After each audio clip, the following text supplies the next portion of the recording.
Hi, welcome to Vaigai kitchen. குழந்தைகளுக்கும் பெரியவங்களுக்கும் ரொம்பவே பிடிச்ச கிரில்டு பைனாப்பிள் எப்படி பண்ணுறதுன்னு பார்க்க போகிறோம். வாங்க கிச்சனுக்குள்ளே போகலாம்.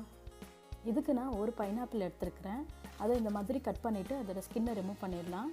இதோட சென்டர் பார்ட் இருக்கும் இல்லையா, அதையும் கொஞ்சமாக கட் பண்ணி எடுத்துருங்க. இந்த மாதிரி நம்ம நீளமாகவும் யூஸ் பண்ணிக்கலாம், இல்லை இதையே இன்னும் குட்டி குட்டியாகவும் கட் பண்ணி அந்த மாதிரியும் நம்ம யூஸ் பண்ணிக்கலாம். நமக்கு ரவுண்டாக வேணும்னா நீங்கள் ரவுண்டாக கூட கட் பண்ணிக்கலாம்.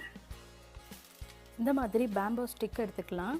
ஸோ கபாப்க்கெலாம் யூஸ் பண்ணுவோம் இல்லையா, அந்த ஸ்டிக்கு. இதில் ஒரு 5-6 வரைக்கும் அந்த பைனாப்பிள் க்யூப்பை அதில் ஸ்டிக் பண்ணி வச்சிடலாம். இது நம்ம ஸ்டிக்கு இருந்தால் தான் பண்ணணும்னு கிடையாது, ஸ்டிக்கு இல்லாமலும் நம்ம க்ரில் பண்ணலாம்.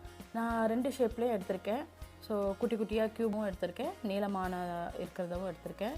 ஸோ இது ரெண்டுமே நம்ம இந்த மாதிரி ஸ்டிக் பண்ணி வச்சிடலாம். இப்போ நம்ம க்ரில் பண்ண ரெடி ஆகிடுச்சு. க்ரில் பண்ணுறதுக்கு முன்னாடி அதில் ஃப்ளேவர் ஆட் பண்ணணும். அது எப்படி ரெடி பண்ணலான்னு பார்க்கலாம் வாங்க. 1/2 டீஸ்பூன் சில்லி பவுடர் எடுத்துருக்கிறேன். 1/4 teaspoon cinnamon powder, 1/2 teaspoon salt, இது கூடவே 1 டீஸ்பூன் சுகர் எடுத்துருக்கிறேன்.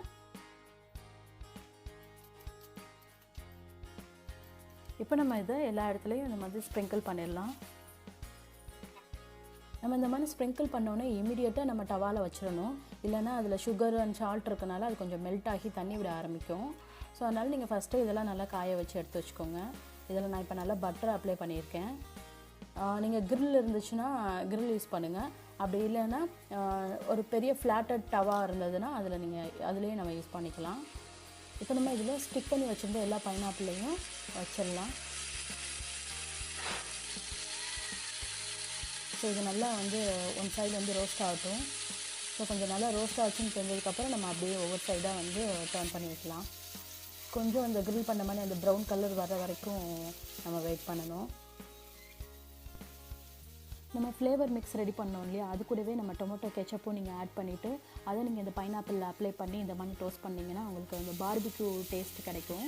ஸோ அந்த மாதிரி நீங்கள் ட்ரை பண்ணி பாருங்கள். குழந்தைகளுக்கு ஈவினிங் ஸ்நாக்ஸுக்கு சட்டுன்னு நம்ம ரெடி பண்ணி கொடுத்துடலாம். அவங்களும் ரொம்ப விரும்பி சாப்பிடுவாங்க. வெறும் ஃப்ரூட்ஸ் மட்டும் சாப்பிட்ட மாதிரி இல்லாமல் இது டிஃப்ரெண்ட் டேஸ்ட்டாக இருக்கும். கெஸ்ட்டு, பர்த்டே பார்ட்டிஸ் இதுக்கெல்லாம் கூட பண்ணலாம். எல்லா சைடுமே நல்லாவே கிரில் ஆகிடுச்சு. இப்போ நம்ம ஃப்ளேம் ஆஃப் பண்ணிடலாம். நம்ம எல்லாருக்கும் ரொம்பவே பிடிச்ச கிரில்டு பைனாப்பிள் ரெடி ஆகிடுச்சு.